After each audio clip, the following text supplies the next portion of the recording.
Wake up YouTube, my name is Hunter and welcome to another episode of the Hunter Show.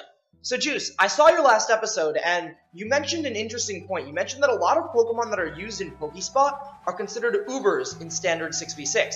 And since right now Smogon is considering banning Mega-Metagross, I decided to take advantage of this coincidence to, talk a little bit about what it takes to ban a Pokemon. Now that I think about it, is it really a coincidence? I mean, Smogon's always banning stuff. Picture in your mind some Pokemon that you know deserves to be banned. Is it Arceus? Mewtwo? Klefki? Some hideous combination of the three? What even makes a Pokemon deserve to be banned in the first place?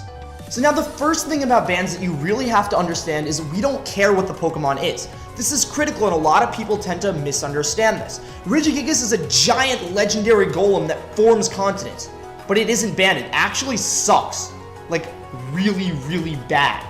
But Blaziken is a starter Pokemon, and it's literally a chicken with its fists on fire. But it's banned. So now that it's off the table whether or not a Pokemon is a legendary, let's take a look at the two main things that actually cause a Pokemon to be banned.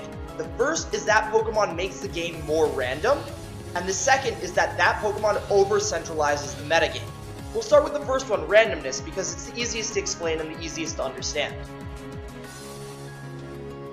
Now, it's kind of taken for granted that in Pokemon, there's a lot of stuff that's based around luck. Now, I'll be talking about this in the next episode, but luck is a mixed blessing. If you're playing Mario Kart with your friends, for example, you might be way better than them, they have no idea what they're doing, they can't even drift, you're in first, but if Chad gets a blue shell, you're screwed. It doesn't matter how good you are at the game. If someone gets a blue shell, you're gonna get fifth. And there's this probability that sometimes the worst player beats the best player. And this is a lot of fun, especially if you and your friends are just hanging out. The problem really comes when you're trying to have a competitive match. The whole purpose of a tournament is to see who's the best player. Adding luck into the game reduces player control and therefore makes it harder to see who's actually better. Did Chad win because he's better than you? Or because he got lucky and pulled a star and a blue shell right when he needed them? This is why most tournament games like Smash Bros. And Pokemon that feature lots and lots of randomness try to turn this randomness off or reduce it as much as possible. So that's why stuff like Double Team, Swagger, and Moody are banned. If you got lucky with Moody, your Bidoof could take out an Arceus. The key was if you got lucky. And this isn't relegated to just moves and ability. Some Pokemon bring this idea of chance into the picture as well. Mega Lucario, for example, can run both a physical set or a special set.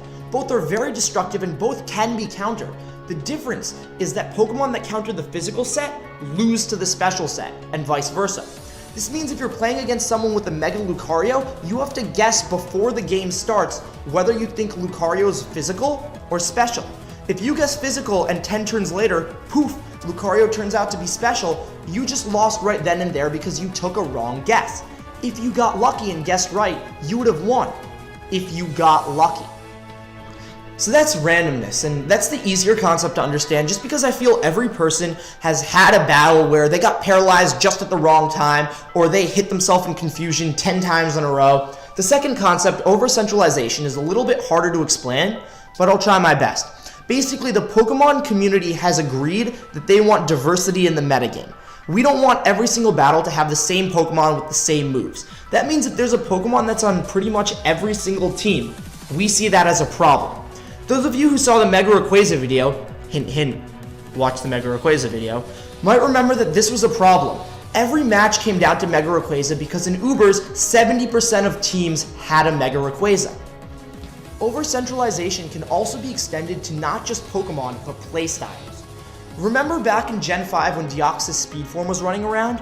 Because Deoxys Speed Form gave offensive teams so much momentum, it was extremely difficult to have a stall team that could compete. Therefore, Deoxys S was banned, not because it was over-centralizing and that it was on every single team, but because the presence of Deoxys S limited stall from being a playstyle people could use. This means that Deoxys S didn't just over-centralize the metagame in terms of Pokemon, it over-centralized the metagame in terms of playstyles. We don't want every match to be a stall match, or a balanced offense match, or a hardcore hyper-offense match. We want diversity. The two main base cases as to why a Pokemon is banned in the first place. If you guys like this episode, like, comment, subscribe, and tune in next week for another episode where we look at why we even need bans in the first place. Peace out, YouTube.